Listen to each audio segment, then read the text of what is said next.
राष्ट्रीय विचार संकिरण कार्यक्रम में हम सब उपस्थित हैं और इसका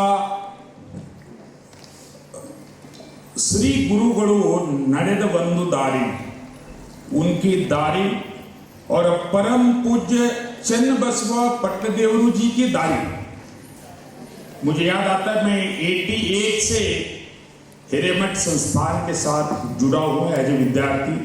सीबी कॉलेज में बेमन्ना खंडरे जी और चन्नबसवा पट्टदेवरू जी की जोड़ी ऐसा लगती थी जैसे दोनों भी संत भगवान हैं।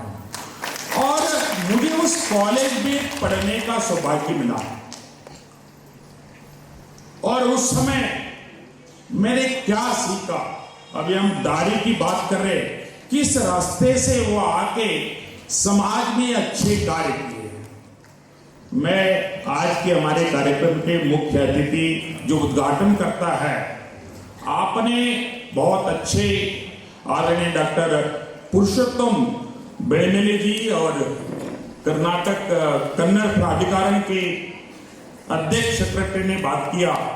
मैं अधिकतर दिल्ली रहने के कारण मैं सर बहुत ज्यादा कन्नड़ मातृभाषा या शिक्षण मराठी में हुआ है और अधिकतर मैं पूरे भारत में भ्रमण किया है। लेकिन चन्नबसवा पट्टदेवरू जी सीबी कॉलेज आया करते थे और धीरे धीरे में उनके बाद परम पूज्य स्वामी जी नंबर 2 स्थान पर जो धीरे धीरे इनके शिष्य बनकर और उस संस्थान के प्रमुख बने और मैं तीसरी पीढ़ी के परम पूज्य गुरु बसवा पट्टदेवरू को भी देखने का मुझे सौभाग्य मिला। मैंने केवल एक ही बात मैंने सीखा, काय कवे कैलास। और उसी समय 88-89 में मैं अन्य दूसरे संगठन के साथ जब काम किया, वहां पर ही मैंने सुना वर्क इज वर्शिप, कर्म ही पूजा। लेकिन पहली बार मैंने हिरेमठ संस्थान के परम पूज्य स्वामी जी या पट्टदेवरू जी के माध्यम से सुना और वही बात 4-5 साल बाद और एक संगठन के माध्यम से मुझे सुनने को मिला। और 88 से लेकर आज 2025 है, चाहे मैंने शिक्षा फार्मेसी किया, चाहे मैंने कुछ भी किया, लेकिन आज देश भर में सूर्य फाउंडेशन के माध्यम से वर्क इज वर्शिप, कर्म ही पूजा, इस बात को लेकर मैं काम कर रहा हूं। और आज परम पूज्य के सामने खड़े होकर मुझे इस कार्यक्रम का अध्यक्षता करने का भी सौभाग्य प्राप्त करने के लिए मैं हिरेमठ संस्थान का बहुत बहुत आभारी हूं। मैं जब स्वामी जी को हिरेमठ संस्थान के गुरु बसवा पट्टदेवरू जी को देखता हूं, आज सुबह सुबह आते ही मैंने उनके दूसरे ड्रेस में देखा, स्वामी विवेकानंद जी के ड्रेस में देखा। सुबह सुबह आते एक अलग प्रकार का ड्रेस उनका था। अभी पूजा पाठ करके मैं आया हूं, पहले आपको मिल रहा हूं। और उसके बाद देखा परम पूज्य स्वामी जी का, पट्टदेवरू जी का वेश स्वामी विवेकानंद जी के चिकागो भाषण देते समय जो ड्रेस था, उस ड्रेस में मैंने देखा। तो ये देखते हुए मुझे ये लगा, जिस प्रकार का परम पूज्य बसवलिंग पट्टदेवरू जी का चयन स्वामी जी ने किए, बहुत दूरदृष्टि देखते हुए किए, क्योंकि ये भी बहुत सिंपल उस समय भी थे, आज भी उसी भाव से ये कार्य कर रहे हैं। और इन दोनों के कार्य को देखते हुए केवल मुझे यही चीज समझ में आता था, वो अपने कर्म को पूजा समझ के कार्य करते हैं। ऐसा विश्वगुरु बसवेश्वर जी ने या बसवण्णा जी ने जो संदेश दिया है, पढ़ने के लिए साहित्य बहुत है, ज्ञान बहुत है, लेकिन अपने जीवन में उतारना और उस तत्व को समाज में पहुंचाना, और ये पहुंचाने का कार्य हिरेमठ संस्थान कल्याण कर्नाटक क्षेत्र के अलावा पूरे कर्नाटक में और पूरे भारत में, आपके क्लासमेट वैजनाथ बिरादर, वो मेरे गुरु भाई हैं, एक संत के रूप में वो व्यक्ति वहां पर दिल्ली में काम करते हैं। मुझे पता चला, फोटो देखा, उनके साथ आपकी फोटो है, वो बोला भी करते थे, और उनके अंदर भी यही गुण है। वहां पर जितने भी गवर्नमेंट जॉब भी करते हैं, उसके बावजूद भी वो हर व्यक्ति को बसवेश्वर के वचन, बसव के विचारधारा और समाज को क्या दूं, ये भाव उनके अंदर रहता है। तो ऐसे हिरेमठ संस्थान ने आज तक कर्नाटक को, बीदर डिस्ट्रिक्ट को जिस प्रकार से बैकवर्ड डिस्ट्रिक्ट के रूप में बोला जाता था, आज मैं देखता हूं हमारे गुरु बसवा पट्टदेव जी यहां पर व्यक्ति निर्माण का कार्य कर रहे हैं। पढ़ाई, पीएचडी, एमबीबीएस, इंजीनियरिंग, आईआईटी, अलग अलग कोर्सेस, अलग अलग डिग्रियां, अलग अलग पैकेज बहुत होते हैं,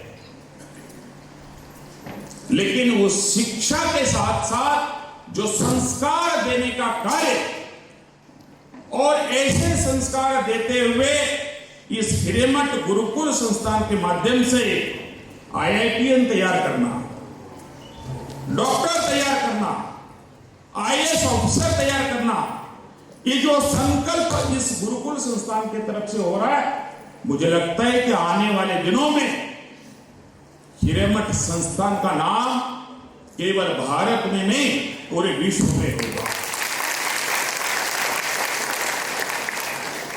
इसके लिए बड़ा डिटर्मिनेशन, डिवोशन, डेडिकेशन के साथ काम करने से ये रिजल्ट आता है। और मुझे अभी अभी पिछले 10 दिन पहले परम पूज्य गुरु बसवा जी दिल्ली आए थे, मुझे सौभाग्य मिला मिलने का, मुझे बड़ी खुशी हुई। इनको मैं जब भी देखता हूं, मुझे बसवनाथ जी के साथ साथ इनके अंदर स्वामी विवेकानंद दिखते हैं। ये बात मैं अभी तक कई बार मैं बोल चुका हूं, और वही परिणाम मुझे लगता है कि इस संस्थान के माध्यम से आने वाले दिनों में मिलने वाला है। और शिक्षा के क्षेत्र, समाज को अगर उत्कृष्ट बनाना है, देश को आगे बढ़ाना है, तो देश की शिक्षा प्रणाली बहुत प्रमुख है। और आज इसीलिए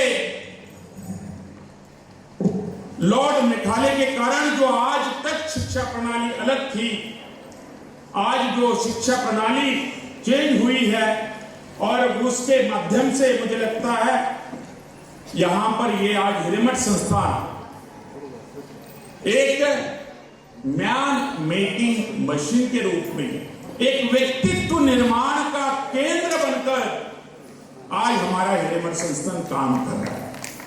आज समाज को, राष्ट्र को नैतिक शिक्षा और स्वास्थ्य की आवश्यकता है। अगर व्यक्ति का स्वास्थ्य और शिक्षा सही मिले, वो व्यक्ति राष्ट्र के लिए कुछ भी कर सकता है। वो ये नहीं सोचेगा कि मैं आईएएस बनाऊं तो मेरी ड्यूटी ये है, मैं फार्मेसी किया हूं तो मेरी ड्यूटी ये है, मैं उनसे श्रेष्ठ हूं तो मेरा काम ये है, छोटा नहीं है, ऐसा कभी नहीं सोच सकता।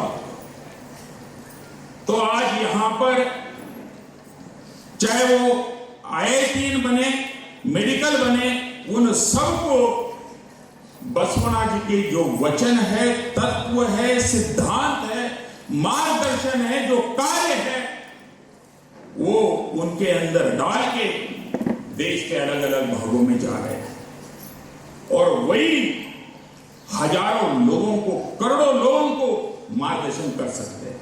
मैं दिल्ली में देखता हूं, दिल्ली कन्नड़ संघ बहुत ही श्रेष्ठ कार्य कर रहा है। हम सबको गर्व होना चाहिए। दिल्ली के अंदर पूरा हमारा कर्नाटक का पताका फैला रहे, प्रधानमंत्री को भी हमारे प्रति गर्व होता है। उस प्रोग्राम में मैं गया था सर, तो कन्नड़ हमारे गीत के साथ साथ नरेंद्र भाई मोदी जी अपनी छाती तान के हमारे कन्नड़ गीत गा रहे थे। तो ऐसा जहां पर भी हम जाते हैं, अपने काय कवे कैलाश के तत्व को ध्यान में रखते हुए हम ये काम कर रहे। और मैं यही कहना चाहूंगा, आज अमृत महोत्सव के उपलक्ष्य में यहां पर बैठे हुए सभी लोगों को भी कुछ संकल्प लेना चाहिए। संकल्प लेने के लिए, कार्य करने के लिए कोई डिग्री की किसी की आवश्यकता नहीं है। छोटे से बात से प्रभावित होकर व्यक्ति बड़ा से बड़ा काम कर सकता है। और मैं उसी का एग्जाम्पल हूं। मैंने pharmacy, B pharma, M pharma किया, कभी मेरे जीवन में वो शिक्षा का काम में नहीं आया। मैं उसके टोटल विरोध में, अपोजिट मैं करता हूं नेचुरोपैथी का काम, मैं करता हूं योग का काम। योग में, नेचुरोपैथी में कोई दवा नहीं है। बिना दवा का भारतीय पारंपरिक चिकित्सा पद्धति है और कोई साइड इफेक्ट नहीं है। तो ये काम हिरेमठ संस्थान के माध्यम से भी होना चाहिए। आज के विचार संकिरण के माध्यम से मैं निवेदन करता हूं और मैं इसमें सहयोग भी करूंगा। यहां पर भारत सरकार का युवा सर्टिफिकेशन बोर्ड का एक केंद्र हमारा हिरेमठ संस्थान, और यही कड़ियाल का हमारा आश्रम बने और पूरे कर्नाटक के बच्चे या बीदर डिस्ट्रिक्ट गुलबर्गा डिवीजन के बच्चे यहां पर आके योग सीखे।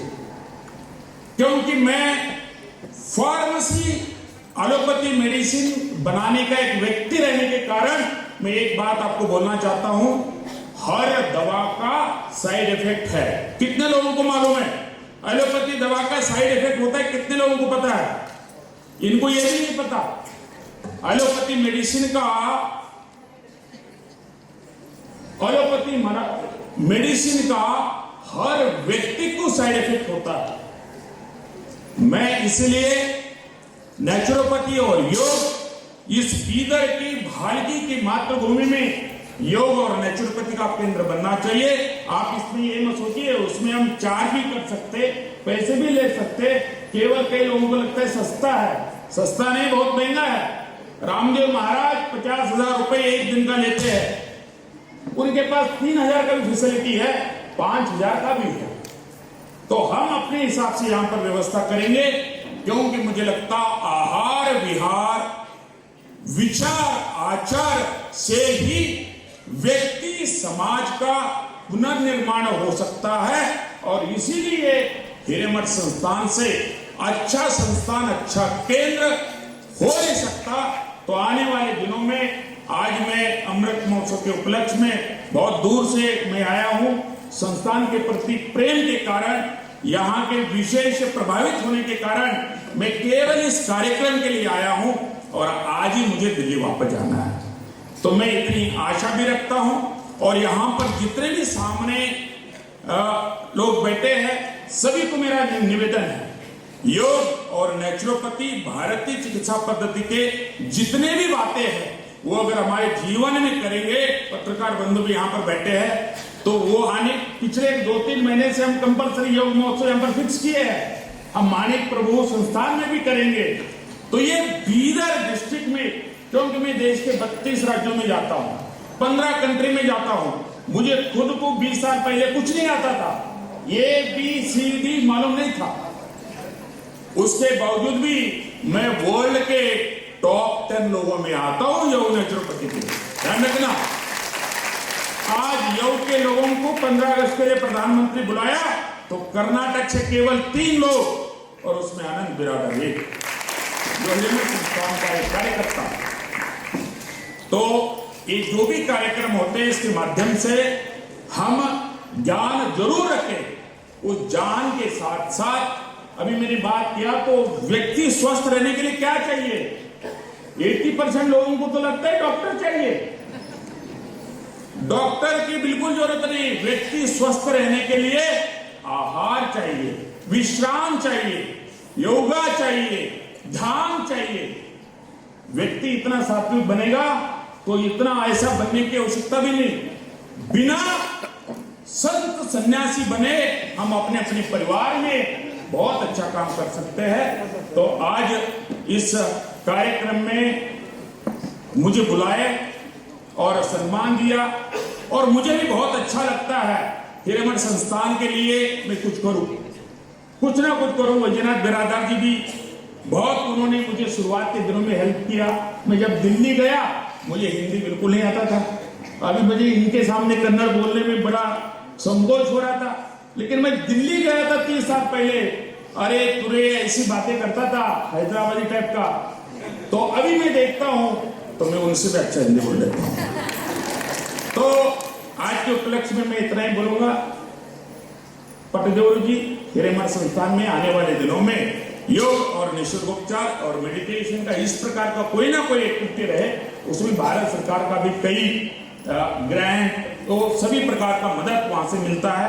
इसी प्रकार का हेल्थ के ऊपर हम सेमिनार वगैरह हम रखते रहेंगे। तो इसके लिए मैं इतना कहते हुए मेरी वाणी को विराम देता हूँ। बहुत बहुत धन्यवाद। तो मुझे उतनी जानकारी नहीं, तो सर आपसे बहुत मैं प्रेरित हुआ हूँ। अच्छा अच्छा, हाँ वैजनाथ बिरादर तो थे, मुझे मालूम है।